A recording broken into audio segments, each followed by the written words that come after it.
मछली का एक व्यापारी नदी के किनारे ही अपने खूबसूरत घर में रहा करता था। उसके दो प्यारे से बच्चे थे। ये परिवार प्यार से अपनी मस्ती में रहा करता था और बच्चे नदी की खूबसूरती का भरपूर मजा लिया करते थे।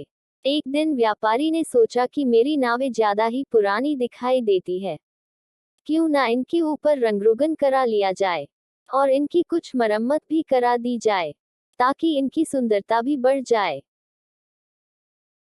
अगले दिन सबसे पहले उसने एक पेंटर को बुलाया और अपनी दो नावें उसको बता दी। पेंटर ने भी समय खराब ना करते हुए जल्दी से जल्दी अपना काम शुरू कर दिया। शाम होते होते जब बच्चे घर नहीं आए तो उनकी माँ की व्याकुलता काफी बढ़ चुकी थी और व्यापारी पिता के भी पसीने छूट रहे थे। उसने भी समय खराब ना करते हुए उनको ढूंढने की कोशिश शुरू कर दी और वो अपनी व्यक्तिगत नाव को लेकर नदी की तरह चल पड़ा। लेकिन कुछ दूर उसको एक नाव आती दिखी तो उसने राहत की सांस ली। जैसे ही नजदीक आए तो व्यापारी ने उनको गले से लगा लिया। अब बच्चे उनकी माँ के पास चले गए ताकि उनको भी तसल्ली मिल सके। जब व्यापारी पेंटर के पास गया तो उसको बोला कि अब तक काम पूरा नहीं हुआ।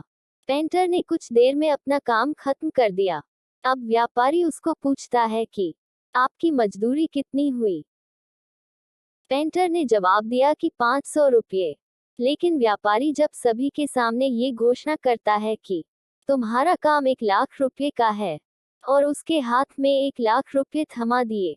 लेकिन पेंटर ने पूछा कि बताओ तो सही, आखिर किस बात का इनाम आप मुझे दे रहे हो? मैं तो एक मामूली पेंटर हूँ। तो व्यापारी जवाब देता है कि तुम मेरे बच्चों के जीवन रक्षक हो, क्योंकि जब मैंने तुम्हें नावें दिखाई थी तो उनमें से नाव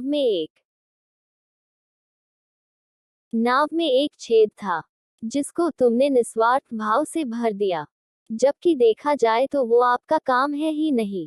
अगर तुम उस छेद को नहीं भरते तो शायद आज मेरे बच्चों के साथ कोई बुरी घटना हो सकती थी। इसलिए तुमने जिस निस्वार्थ भाव से मेरी मदद की है, उसके लिए मैं आपका ऋणी हूँ। मैंने तो चंद पैसे देकर आपकी मदद की है ताकि मेरे दिल को खुशी मिले, जबकि तुमने मेरे लिए जो काम किया है उसकी कोई कीमत ही नहीं है। पेंटर नम आंखों से विदा लेता है।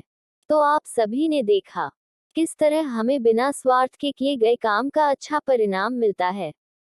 अगर हम भी जीवन में बिना स्वार्थ के लोगों की मदद करते रहेंगे तो हम भी लोगों के जीवन में और दिलों में जगह बना पाएंगे।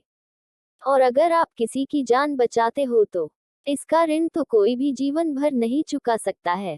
आशा करता हूँ आपको ये कहानी बहुत अच्छी लगी होगी। अगर आपके कोई विचार हो तो हमें नीचे कमेंट बॉक्स में जरूर बताएं। धन्यवाद दोस्तों।